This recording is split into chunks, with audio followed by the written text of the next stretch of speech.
And you all, I believe in Ohio because Ohio, many times over, has elected the best senator in the entire United States in Sherrod.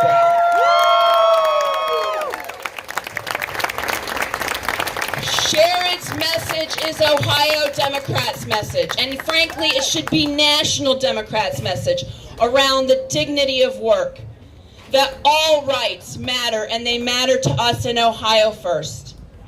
I am so proud to have him as my senator, to have him as my mentor, and to have him fighting for us every single day. Please give a big Columbus message, welcome to the best senator in the country, United States Senator Sherrod.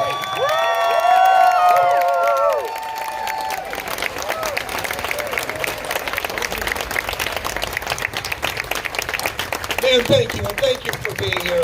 Thank you for your activism, all of you. Joyce Beatty, thank you. Joyce, Joyce has been pretty strong in her district, and she doesn't need to be out and about as much as she is. And she always steps up every single year. And Joyce, coming from the same city that Nan comes from, they know each other intimately and support each other so strongly. So Joyce, thank you for standing up. That's my Congresswoman. Allison Russo, wherever Allison is, thank you for the work that you do, Allison. And I know you're conferring with Dr. Samani as you both prepare to win your elections with Russ Harris and Brown. I mean, it's what you are all doing in Franklin County. Franklin County's not the problem anymore. Nor, I would add, is the Columbus Dispatch the problem anymore. Because Nan, I told Nan it took me, 32 years in public office before I got the Dispatch endorsement. So way to go, Nan. And what they wrote was exactly right. I mean, elections, as you know, are about contrasts. And when you look at Nan and her the way she does this job, you look at Nan as believing that we shouldn't take away women's rights. Mike DeWine on his website prior to the Dobbs decision, when his website had said most pro-life governor in America. He took it down quickly because he knew he couldn't defend it. But that's the contrast. And look at the contrast with Tim Ryan and J.D. Vance. Tim Ryan, who's built his career mostly fighting against outsourcing jobs to China and all over the world. J.D. Vance, who actually has financially benefited from outsourcing jobs overseas to China. We know that. You look at our statewide candidates. You look at Cheryl compared to John Husted. That's not even worth talking about. You look at Scott Scherzer, and I can't even remember who he's running against. Taylor said, Scott I've known for 30 years. And Scott comes from a city like I come from. He comes from Marion, where he's been mayor. I come from Mansfield. Taylor, I was in your hometown today. I was in Athens. Well, sorry I drove around Nelsonville, but was in Athens. Does that count?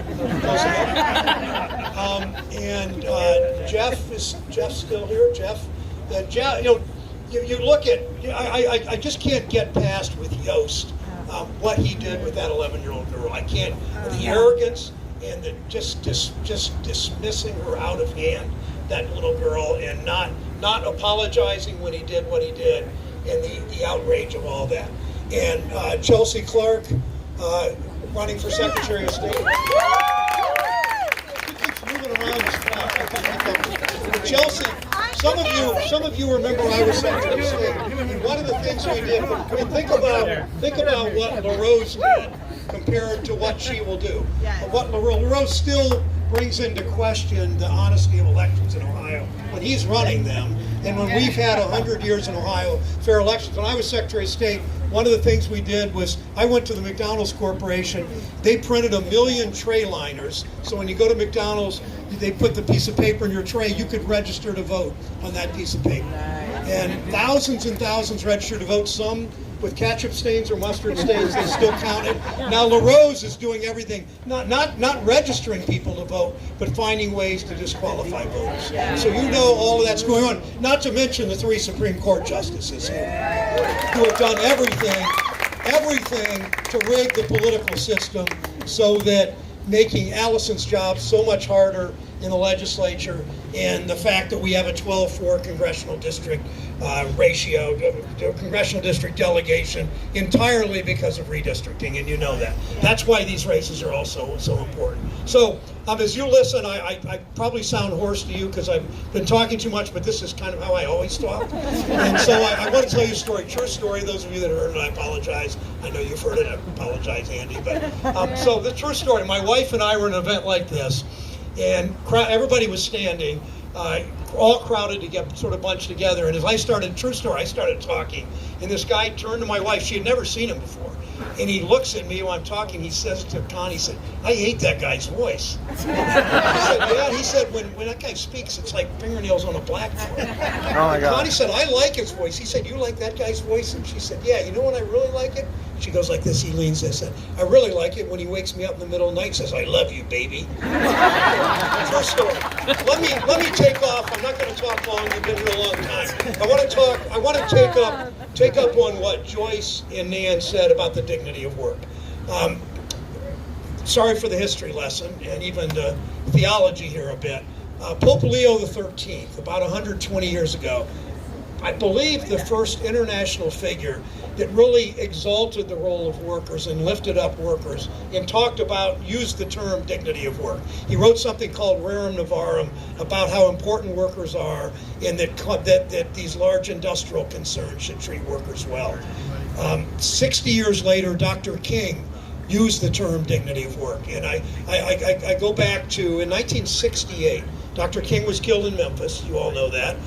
What you may not know is in early 1968, there was the sanitation workers, a lot of tension in segregated Memphis with the sanitation workers. Keep in mind, white truck driving, the white workers sat in the cabs and drove the trucks. Black workers in this rigid, segregated hierarchy. Black workers hung on the back of the garbage trucks and did the dirty work. Of course, the white workers in the cabs were paid better. The black workers were treated badly. During a horrific rainstorm, downpour in, I believe, February 1968, the black workers in the back wanted to find shelter, but they were in a white segregated neighborhood, so they couldn't leave their trucks and go to a park or anything there, anybody's house, of course, or garage. So two workers climbed in the back of the garbage truck, and the truck malfunctioned and they were crushed to death. 4 years earlier that had happened once before. So Dr. King was in Memphis, and he went for the first time for those workers. He went back in April when he was murdered. But Dr. King understood talking about the dignity of work. He understood civil rights and voting rights. He understood worker rights, and he threaded them together. He wove worker rights and women's rights. He would have talked about gay rights today if he were alive. Worker rights, gay rights, voting rights, civil rights, together. He understood the dignity of work that way. And that really is that's what separates us from Republicans. I mean, you have Mike DeWine that's always doing the bidding of corporate interests. You have J.D. Vance that's benefited from outsourcing of jobs to low-wage countries. I went to Johnny Appleseed Junior High School in Mansfield. That was really the name of the school. And I walked the halls with the sons and daughters of rubber workers that worked in Mansfield Tire, steel workers that worked in Empire Detroit, machinists that worked at Ohio Brass, auto workers that worked at Fisher Body, and then walked the halls with the sons of and daughters of carpenters and millwrights and electricians and pipe fitters and laborers. Unfortunately, by the time I finished high school, went off to school, in the years soon after, corporate America, looking always for the cheapest wages, moved south. They moved to Mississippi and Alabama. That wasn't good enough. Then they rammed through NAFTA and PNTR with China, so undermining the economy in our state, and especially in really throughout the entire Midwest. Days are different now because we, for the first time, have a government on the side of workers, a government in Washington with Joe Biden in the Senate and the House, and a government that believes in unions, and a young generation of workers who are overwhelmingly pro-union more than any generation. And that's the importance of Nan and Cheryl in that job. That's the importance of Tim Ryan in the Senate. That's the importance of the Supreme Court in making sure we win those 3 seats. I'll close with a couple other things. And every March, or April, I guess, in Washington, I ask 3 Republican and 3 Democratic senators to join me on the Senate floor to read the letter from the Birmingham jail. Dr. King, as you may know, you've all read that letter probably in high school. I really ask you to read it again.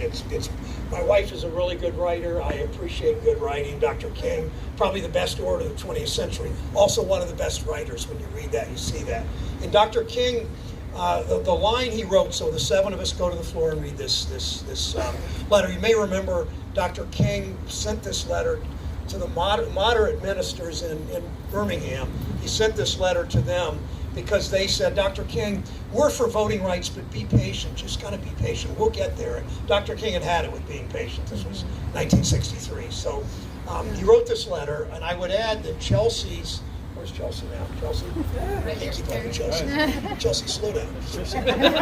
Chelsea's father, who just passed 3 months ago, Chelsea's father was in the Birmingham jail as a jail civil rights activist when Dr. King wrote that letter. Whoa. Wow. In the middle of that letter, Dr. King said, progress never rolls in on the wheels of inevitability. Progress never rolls in on wheels of inevitability. So I want you to text 71736 and volunteer for the next 3 days if you haven't. And I want you also to do this, and then I'll close. I want you each to go out and find 5 people, not each other, that doesn't count. Find 5 people who may not vote unless you talk to them, or may not vote right unless you talk to them. And keep in mind, you as activists, almost everybody you know understands, believes you know more about politics, you know more about government than they do.